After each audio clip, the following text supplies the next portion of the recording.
மன்னிக்கணும், கரூர் முன்னாள் சட்டமன்ற உறுப்பினர் திரு சந்திரமன்ற உறுப்பினர், கோயம்புத்தூர் சட்டமன்ற சங்கி அமைச்சர், மன்னிக்கணும், மாண்புமிகு எரிசக்தித்துறை அமைச்சர் அவர்கள் பேசும். இல்லை, மாண்புமிகு பாத்ரூம்ல நீக்கிட்டீங்களா? மாண்புமிகு பாத்ரூம்ல 3 மணி நேரம் உட்கார்ந்து இருந்த எதிர்க்கட்சி தலைவர் நான் சொன்னேன்.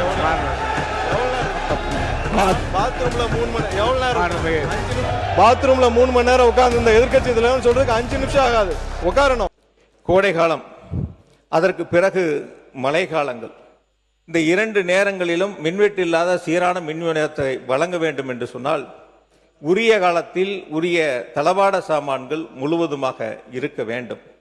அப்படி போதிய தளவாட சாமான்கள் இப்பொழுது மின்வாரியத்தில் கையில் இருப்பு இல்லை என்பதை மின்வாரிய அதிகாரிகள் அலுவலர்கள் தெரிவித்துக் கொள்கிறார்கள். இப்பொழுது மின் இணைப்பு கேட்டு விண்ணப்பம் செய்வர்கள் கூட 1 மாத காலம் காத்திருந்து அவர்களுக்கான மீட்டர் வழங்கப்பட்டு 1 மாத காலத்திற்கு பிறகுதான் மின் இணைப்புகள் வழங்கப்படுகின்றன என்ற புகார்களை தொடர்ந்து தெரிவித்துக் கொண்டிருக்கின்றார்கள். ஆகையால் புதிய அரசு அந்த தளவாட சாமான்களை உரிய காலத்தில் கொள்முதல் செய்வதற்கான ஏற்பாடுகளையும், புதிய மின் இணைப்பு கேட்டு விண்ணப்பித்திருக்கின்றவர்களுக்கு உடனடியாக மின் இணைப்பை வழங்கக்கூடிய வகையில் அவர்களுக்கு தேவையான மீட்டர்களையும் உடனடியாக வழங்குவதற்கான நடவடிக்கைகளை மேற்கொள்ள வேண்டும். மின்துறை அமைச்சர் அவர்கள் மின்வாரியத்தினுடைய தலைமை அலுவலகத்திலும் மற்ற பல இடங்களிலும் மின்வாரியத்திலிருந்து 18 ஹார்ட் டிஸ்கில் காணாமல் போயின, அவற்றில் முக்கிய ஆவணங்கள் எல்லாம் அதில் இருந்தன என்று ஒரு கருத்தை வெளியிட்டார்கள். அவர் சொன்னது 18 ஹார்ட் டிஸ்க், கிடைத்ததாக சொன்னது 38 ஹார்ட் டிஸ்க். ஆக மின்வாரியத்தில் 18 ஹார்ட் டிஸ்க் காணான்னா 38 கிடைக்கப்பட்டிருக்கிறது. மின்துறை அமைச்சர், மாண்புமிகு பேரவைத் தலைவர் அவர்களே, நான் கடைசியாக தான் பதில் உரை சொல்லலாம்னு நினைச்சேன். ஏன்னா இந்த வழக்கை பற்றி பேசியதனால் இது உடனே பதில் சொல்லாமல் நினைச்சோம். ஸோ முதலாவதாக மாண்புமிகு நம்ம உறுப்பினர் அவர்கள் சொன்னது நல்ல மைக் நல்ல உங்க பக்கம் தெரிவிக்கோங்க. மாண்புமிகு உறுப்பினர் அவர்கள் சொன்ன விஷயம் அதாவது கடந்த 2 மாதங்களாக நிறைய ஒரு 3,70,000 கனெக்ஷன்ஸ் நம்ம ரீஅசஸ்மெண்ட் பண்ணிட்டு இருக்கோம். அது குறித்து அவர் சொல்லியிருந்தார். அதாவது இது குறித்து சமூக வலைதளங்களில் ஒரு சில இதில் பார்த்தப்ப நிறைய இடத்துல அதிகப்படியாக எங்களுக்கு மின் கட்டணங்கள் வந்துள்ளதுன்ற சமூக ஊடகங்களில் ஒரு சில இடங்களுக்கு வந்தது. ஸோ அதற்கப்புறம் இது என்னன்னு விசாரிக்கணும், ஏன்னா பொது தளங்களில் வந்துட்டே இருக்குன்னு சொல்லிட்டு மின்சார வாரியம் தானாக ஒரு அதிகப்படியாக போன வருஷத்திற்கும் அதுக்கு முந்தின வருஷத்தோட கம்பாரிசனை பார்த்து நம்ம தானாக ஒரு 3,70,000 கனெக்ஷன்ஸ், எதெல்லாம் 3 மடங்கு 4 மடங்கு அதிகப்படியாக கட்டணங்கள் போன ஆண்டை கம்பேர் பண்ணுறப்போ வந்திருக்கோ அவங்களுக்கு நம்ம தானாக நம்ம ரீஅசஸ்மெண்ட் பண்ணலான்னு சொல்லிட்டு சுமார் 3,70,000 கனெக்ஷன்ஸை ரீஅசஸ்மெண்ட் பண்ணோம். அது சம்மந்தப்பட்ட சுற்றறிக்கை தான் அவர் குறிப்பிட்ட சுற்றறிக்கை. அது தானாக அது குறித்து கூட திமுகவின் தலைவர் இல்லை கம்ப்ளைண்ட் வந்ததுன்னு சொன்னால் அதுதான் நான் கிளாரிஃபை பண்ணியிருந்தேன். எந்த கம்ப்ளைண்ட் 3,70,000 கம்ப்ளைண்ட் வரல. இது மின்சார வாரியம் தானாக அந்த அசஸ்மெண்ட் பண்ணோம். ஸோ அந்த அசஸ்மெண்ட் அடிப்படையில் கடைசியில் பார்த்தீங்கன்னா சுமார் 2,719 மட்டும்தான் மிஸ்மேட்ச். அப்போ நம்ம பண்ண எல்லா 3,70,000 எல்லாத்தையும் கம்ப்ளீட் பண்ணுறப்ப 2,719 தான் மிஸ்மேட்ச். அதுவும் எதனாலன்னு பார்த்தீங்கன்னா meter defect 1,350, wrong meter reading, அது அங்கே போகிறப்ப மேனுவலாக நடக்கிற ராங் மீட்டர் ரீடிங்கில் 1,369. இது எல்லா காலகட்டங்களிலும் ஒரு 0.5 to 6% அது நடக்கக்கூடிய விஷயங்கள் தான். ஆனால் எதனால இவ்வளோ வேரியேஷன் மக்கள் இவ்வளோ வேரியேஷனை பார்க்குறாங்க அப்படின்னு நம்ம திரும்ப அசஸ் பண்ணப்போ கடந்த மாதங்களில், அதாவது டேபிள் ரீடிங் என்ற ஒன்றை கடந்த காலங்களில் அவங்களாம் ஃபாலோ பண்ணிட்டு இருக்காங்க. அந்த டேபிள் ரீடிங் என்னன்னு பார்த்தீங்கன்னா அசஸ்மெண்ட் செய்யாமலேயே தானாக அங்கேயே அசஸஸ் உட்காந்து அந்த முந்தைய ரீடிங்கை பதிவு செய்கிற வழக்கம் பல காலங்களாக இருந்து வந்துள்ளது. தேர்தல் அந்த மாதங்களில், அதாவது ஏப்ரல் மாதங்களில் அவங்க அசஸ்மெண்ட் எடுக்காமல் முந்தைய ரீடிங்கில் பல இடங்களில், பெரும்பாலான இடங்களில் முந்தைய ரீடிங், அதாவது ஜனவரி மாதம் என்ன ரீடிங் எடுத்தப்பட்டிருக்கோ அதையே பதிவு செய்து வைத்துள்ளார்கள் பெரும்பாலான இடங்களில். ஸோ நம்மளுடைய ஆட்சி வந்த பிறகு எல்லாம் மேனுவலாக கண்டிப்பாக ரீடிங் எடுக்கணும், எல்லாம் அசஸ் பண்ணி பண்ணுறப்போ அப்போ நேரடியாக போகும் பொழுது கடந்த 4 மாதங்களுக்கும் ஏன்னா அந்த ரீடிங் எல்லாம் மொத்தமாக வரும் பட்சத்தில் நிறைய இடத்துல அந்த மிஸ்மேட்ச் இருக்குது. ஸோ அதுதான் முக்கியமான காரணமாக. ஏன்னா இந்த அசஸ்மெண்ட் எல்லாம் முழுவதுமாக முடிந்த பிறகு பெரிய அளவில் எந்த அளவுலையும் மிஸ்மேட்ச் இல்லை. அப்போ என்ன காரணம்னு பார்த்தால் முந்தைய காலங்களில் சரியாக மேனுவலாக போய் ரீடிங் எடுக்காமல், நேரடியாக போய் ரீடிங் எடுக்காமல் அது டேபிள் ரீடிங் என்ற பெயரில் போட்ட காரணம். அதை வருங்காலங்களில் கண்டிப்பாக நேரடியாக போய் எடுக்க வேண்டும், அதுலேயும் ப்ளூடூத் வழியாக மொபைல் எடுக்கணும்னு சொல்லி வலியுறுத்தி ஆல்ரெடி அதை உத்தரவிடப்பட்டுள்ளது. அடுத்த கட்டமாக நிறைய இடத்துல மின்சார தட்டுப்பாடு இருக்குன்னு சொல்லியிருக்கிறார். அதுக்கான தளவாடங்கள் இல்லைன்னு சொல்லியிருக்கிறார். நம்ம அதுக்கு முன்னாடி ஒரு விஷயம் மட்டும், இந்த மின்சார வாரியம் கடந்த 5 ஆண்டுகளில் பட்ட பாடு நம்ம ஒரு நிமிஷம் விளக்கணும்னு காட்டுறோம். அதாவது நம்ம மாண்புமிகு நம்ம கரூர் கம்பெனி மன்னிக்கணும், கரூர் முன்னாள் சட்டமன்ற உறுப்பினர்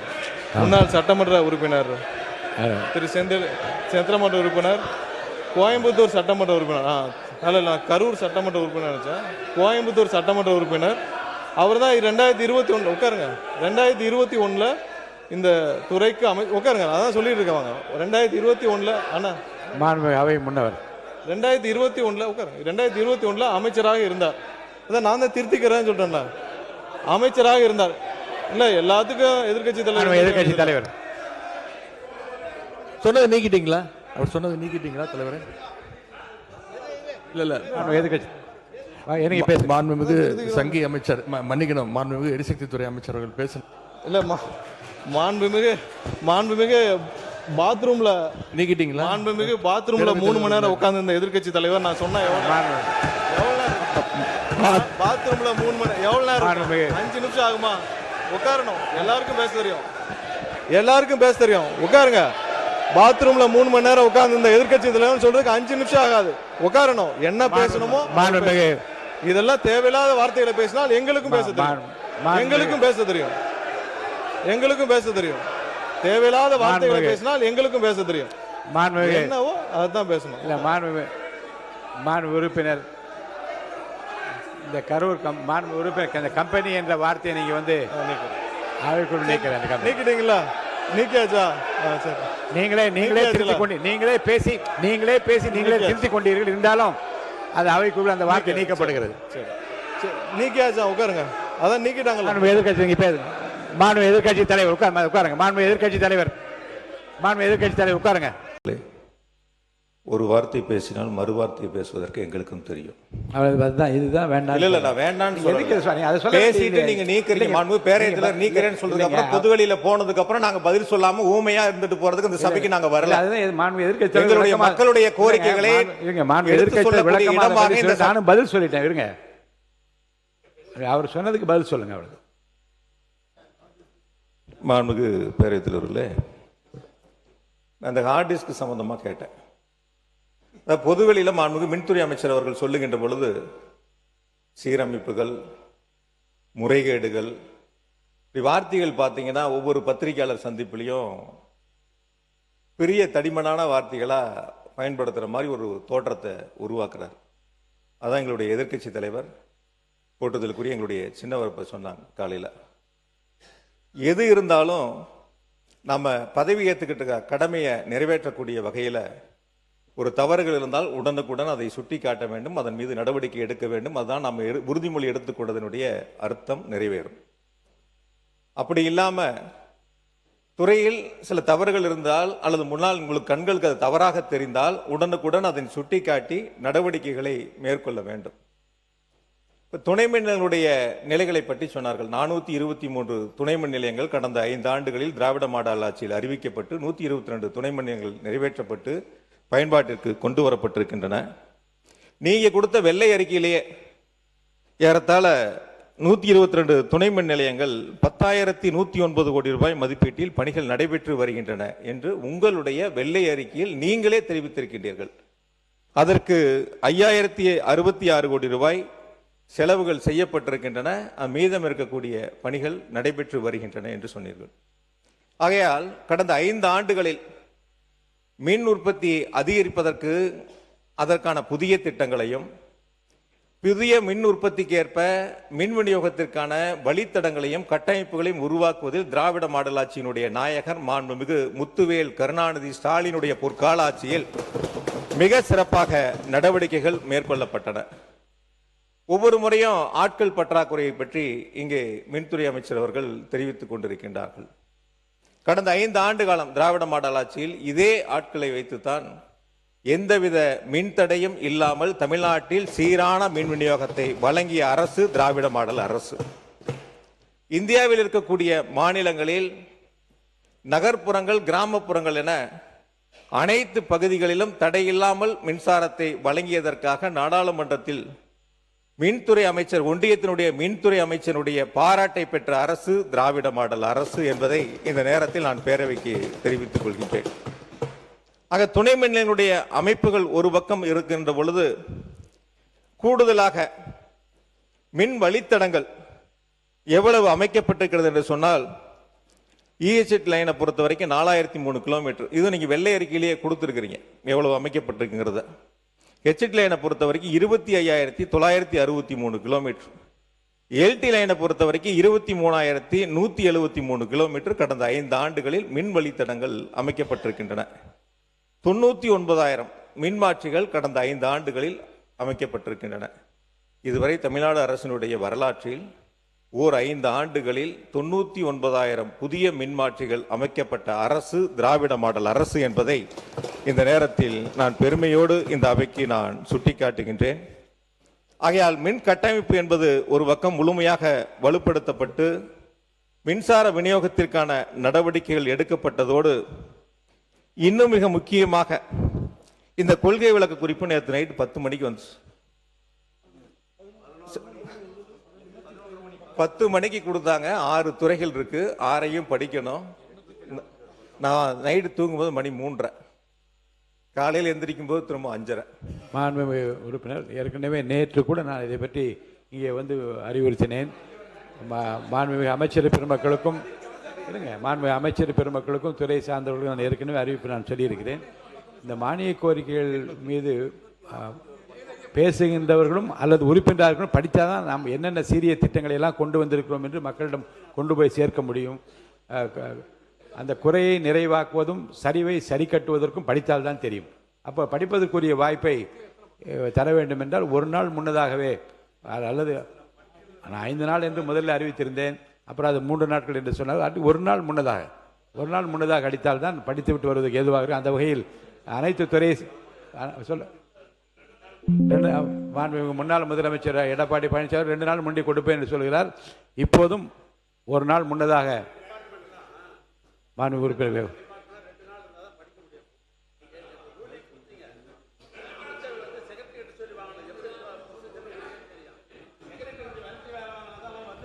சரி, மாண்புமிகு உறுப்பினர்களுக்கு ஒரு நாள் முன்னதாகவே அதை தர வேண்டும் என்று நான் மீண்டும் அவர்களுக்கு அறிவுறுத்த விரும்புகிறேன். மாண்புமிகு உறுப்பினர் பேசலாம். நீங்கள் மாண்புமிகு பேரவைத் நன்றி தெரிவித்துக் கொள்கின்றேன். மொத்தம் 6 துறைகளுடைய பக்கம் 834 பக்கம். இந்த 834 பக்கத்தையும் படித்து முந்தைய 5 ஆண்டுகளுடைய சாதனையுடைய திட்டங்களையும் 2ஐயும் ஒப்பிட்டு பார்த்து அதற்கான தரவுகளை நாம் தயார் செய்ய வேண்டும். நானும் மின்வாரியத்தினுடைய கொள்கை விளக்க குறிப்பை ஏறத்தாழ 238 பக்கமே தான் இருக்குது, முழுசாக படித்து பார்த்தேன். ஒரு 4-5 பக்கத்தில் தான் டேட்டாஸ்லாம் இருக்குது, மீதி இருக்கிறதெல்லாம் அப்படியே பொதுவாக இருக்குது. 2025-26 கொள்கை விளக்க குறிப்பில் இருக்கக்கூடிய அந்த புள்ளி விவரங்கள்லாம் நீக்கிட்டு சரத்துக்கள் மட்டும், வரிகள் மட்டும் அதில் இடம்பெற்று இருக்கின்றன. வேற ஒன்றும் பெரிய மாற்றங்கள் இல்லை. ஒரு 4 பக்கம் மட்டும் அந்த கொள்கை விளக்க குறிப்பில் மாற்றங்கள் செய்யப்பட்டிருக்கின்றன. இந்த அரசு முன்னெடுத்திருக்கக்கூடிய குறிப்பாக அறிவிக்கப்பட்ட 2 திட்டங்களை மட்டும் அதிலே சேர்த்து பழைய 2025-26 கொள்கை விளக்க குறிப்பு இப்பொழுது 2026-27 புள்ளி விவரங்கள் இல்லாத கொள்கை விளக்க குறிப்பாக இந்த மின்வாரியத்துடைய கொள்கை விளக்க குறிப்பு அமைந்திருக்கின்றன. அது மட்டுமல்ல, அந்த கொள்கை விளக்க குறிப்பில் 3437 கேங்மேன்களுக்கு 18/6/2026 ஊர் மாறுதல் செய்ததாக, பணியிட மாறுதல் செய்ததாக அதில் தெரிவிக்கப்பட்டிருக்கின்றன. இன்னைக்கு வரைக்கும் அவங்கெல்லாம் விடுவிக்கப்படலை, உத்தரவு தான் போட்டிருக்கு. இன்னைக்கு வரைக்கும் அவங்களாம் விடுவிக்கப்படலை. ஆனால் திராவிட மாடல் ஆட்சியில் பணியிட மாறுதல் செய்யப்பட்ட உடன் விடுவிக்கப்பட்டு அவர்கள் எந்த இடத்திற்கு பணியிட மாறுதலை பெற்றார்களோ அந்த உரிய நேரத்தில் சென்று அவருடைய பணியை சேர்வதற்கான வாய்ப்பை தந்த அரசு திராவிட மாடல் அரசு. எங்களுடைய கழகத்தினுடைய தலைவர், திராவிட மாடல் ஆட்சியினுடைய நாயகர் மாண்புமிகு தளபதி அவர்கள் 20/6/2021 அன்று மின்னகம் மின் நுகர்வோர் சேவை மையத்தை 94987 இந்த எண் தமிழ்நாடு முழுவதும் இருக்கக்கூடிய 3.5 கோடி மின் நுகர்வோரும் எளிதில் பயன்படுத்தக்கூடிய வகையில் பொதுமக்களுக்கும் மின் வாரியத்திற்கும் ஒரு பாலமாக அமையக்கூடிய வகையில் மின்னகத்தை மாண்புமிகு தளபதி அவர்கள் திறந்து வைத்தார்கள். அந்த மின்னகம் குறித்து இந்த கொள்கை விளக்குறிப்பில் ஒரு வரி ஒரு வார்த்தை கூட இடம்பெறவில்லை. பொதுவாக எதற்காக இந்த மின்னகம் எங்களுடைய திராவிட மாடல் ஆட்சியில் மாண்பு முதலமைச்சர்களால் தொடங்கி வைக்கப்பட்டது என்று சொன்னால், ஒரு மின் நுகர்வோர் தன்னுடைய வீடு ஒரு பக்கம் இருக்கும், விவசாய நிலம் ஒரு பக்கம் இருக்கும், தொழிற்சாலை ஒரு பக்கம் இருக்கும். ஆக 3 இடங்கள் இருக்கின்ற பொழுது 3ம் வேறு வேறு அலுவலகம், மின்வாரிய அலுவலகத்தில் மின் இணைப்பை பெற்றக்கூடிய இடமாக இருக்கும். அவர் அங்கு இருக்கக்கூடிய புகார்களை தெரிவிக்க வேண்டும் என்றால் 3 புகார் எண்களை கையிலே வைத்துக் கொண்டு 3ம் தனித்தனியாக புகார் தெரிவிக்கக்கூடிய சூழலை கலைத்திட வேண்டும். ஒரே எண் மூலமாக 3.5 கோடி மின் நுகர்வோர்களும் தங்களுடைய குறைபாடுகளை, மின்சாரம் சார்ந்த குறைபாடுகளை தெரிவிக்க வேண்டும் என்ற சீரிய நோக்கத்தோடு மின்னகத்தை தொடங்கி வைத்தார்கள். ஆனால் அந்த மின்னகம் செயல்படுமா, செயல்படாதா, எவ்வளவு புகார்கள் வரப்பெற்றன, அதற்கு தீர்வு காணப்பட்டது எவ்வளவு என்ற புள்ளிவிவரங்கள்லாம் இந்த கொள்கை விளக்கு குறிப்பிலே இடம்பெறவில்லை. தமிழ்நாட்டில் இருக்கக்கூடிய மின் நுகர்வோர்கள் மின்னகத்தின் மூலமாக கொடுக்கப்பட்ட புகார்களுக்கு 99.8 விழுக்காடு புகார்களுக்கு உரிய காலத்தில் தீர்வு கண்ட அரசு திராவிட மாடல் அரசு என்பதை இந்த நேரத்தில் நான் பெருமையோடு தெரிவித்துக் கொள்கின்றேன்.